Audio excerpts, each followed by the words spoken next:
যুব সমাজের এখন যে অবস্থা, আপনি সামনে একটা ভয়ঙ্কর বিকলাঙ্গ যুব সমাজ দেখতে পারবেন।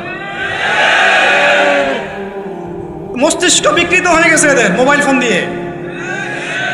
মোবাইল ফোন, পর্নোগ্রাফি, মেয়েদের ফিতনা, হারাম অ্যাফেয়ার্স, মাদক, জুয়া, টিকটক, এই করতে করতে এদের মস্তিষ্কর সুস্থতা নষ্ট হয়ে গেছে। আল্লাহর কসম, আল্লাহর কসম করে বলছি, এরা সুস্থ না।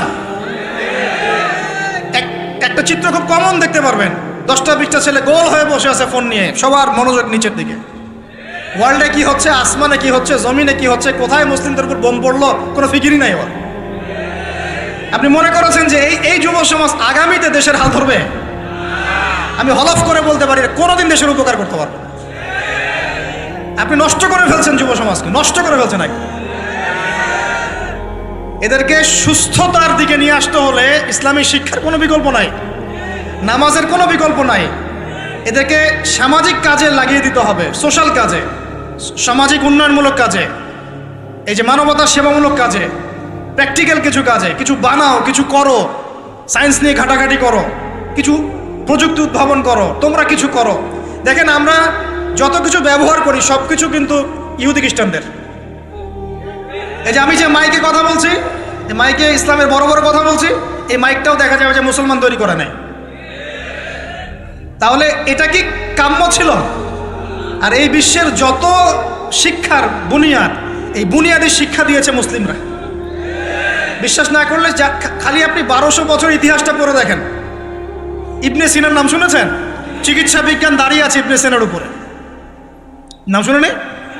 জাবির ইবনে হাইয়ানের নাম শুনেছেন? এই কেমিস্ট্রি না থাকলে আপনি ওষুধ তৈরি করতে পারবেন না। কেমিস্ট্রি না থাকলে কি পারবেন না? মেডিসিন তৈরি করতে পারবেন না। এটা দাঁড়িয়ে আছে কেমিস্ট্রি জাবির ইবনে হাইয়ানের উপরে, যাকে ইউরোপে বলে গ্যাবর ইবনে হাইয়ান। এরকম নাম প্রচুর আছে। আপনি এই যে ম্যাথামেটিক্সের কথা বলেন, জ্যোতির্বিদ্যার কথা বলেন, তারপরে প্রাণীবিদ্যার কথা বলেন, এই রক্ত সংবহন যন্ত্রের কথা বলেন, এক একটা সাবজেক্ট ধরে ধরে দেখেন, সবগুলোর গোড়ার মধ্যে আমাদের মুসলিম মনীষীদের অবদান আছে।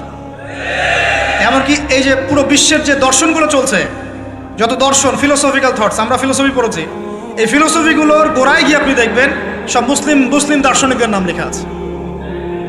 আমরা ইমাম গাজালির নাম জানি না, ইবনে রুশদের নাম জানি না, হ্যাঁ, আমরা অনেক কিছু জানি না। আসলে আমরা শেকড় ভুলে গেছি এখন। বিশ্বাস করেন, আমরা এই যে প্রযুক্তি, মোবাইল ফোন, টিকটক, মেয়েদের পিছনে ঘুরতে ঘুরতে, অ্যাফেয়ার, বাইক চালানো, আমরা আমাদের জীবনের লক্ষ্যই ভুলে গেছি। আল্লাহ পাক আমাদের যুব সমাজকে তাদের জীবনের লক্ষ্য বোঝার তৌফিক দান করুন। ভাই, আল্লাহ পাক আপনাকে এমনি এমনি সৃষ্টি করেন নাই, আমাকে এমনি এমনি সৃষ্টি করেন নাই। আল্লাহ পাক চান আমাদের কাছে আমরা যেন তার দ্বীনের জ্ঞান অর্জন করি এবং এই জ্ঞান অনুযায়ী আমল করি। এই আমলটা সমাজে ছড়িয়ে দেই, ইসলামের দাওয়াতের মেহনত ছড়িয়ে দেই, যাতে একটা সময় হলেও যেন আল্লাহর জমিন, আল্লাহর দ্বীন কায়েম হয়। এটা আল্লাহ পাক চান আমাদের কাছে। আল্লাহ পাক আমাদেরকে এই জন্য সৃষ্টি করেন নাই যে একটা মেয়ের জন্য আত্মহত্যা করে ফেলবেন। একটা মোবাইল ফোন একটা মেয়েকে কিনে দিয়েছেন, তার জীবন নষ্ট করে ফেলেছেন। যে বাবারা মেয়েদেরকে ফোন কিনে দিয়েছেন, জীবন নষ্ট করে ফেলেছেন এবং তার মাধ্যমে আরো 10টা ছেলেরও জীবন নষ্ট করেছে। আর সত্যি কথা বলছি, এখন আমরা তো ঢাকা শহরে থাকি, মানে এখানে ছেলেদের চেয়ে মেয়েরা বেশি পথ। হ্যাঁ, খুব ভালো লাগে ওদের। কি ভালো লাগে? একটা ছেলের সাথে বাইকে করে ঘুরবে, টাকা খসাবে, এখানে ওখানে ডেট করবে, এগুলোতে খুব মজা পায়। এগুলোর জন্য কি তাকে সৃষ্টি করা হয়েছে? আপনি বলেন, এই মেয়েদেরকে আপনি যখন ঘরে নিয়ে আসবেন, আমি নারী বিদ্বেষী কথা বলছি না, নারীদেরকে আমরা অনেক অনেক সম্মান করি, অনেক শ্রদ্ধা করি।